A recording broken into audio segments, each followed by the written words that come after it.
Despair, a stone of hope. That's a line from Martin Luther King Jr.'s I Have a Dream speech and the inspiration for the granite statue that stands in his memory. A leader and the face of civil rights, every year on his birthday, we honor Dr. King's legacy. Wink News reporter Camila Pereira went to today's parade to see how Dr. King's work is still being done today.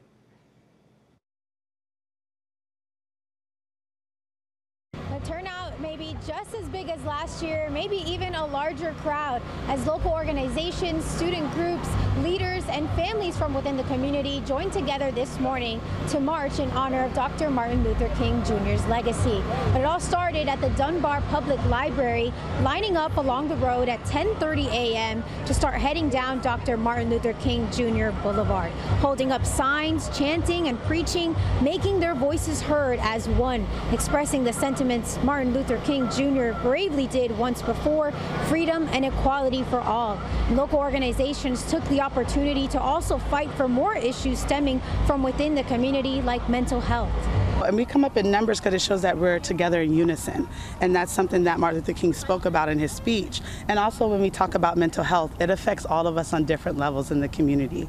So showing up for the community, showing that we're here to support, we're here to break the stigma of mental health and to be absolutely participating in everything that we do. And after a 1.5-mile trek, the group has made its way here to Centennial Park, now celebrating with music, food, and performances by the Dunbar cheerleaders and marching band, all to honor Dr. Martin Luther King Jr.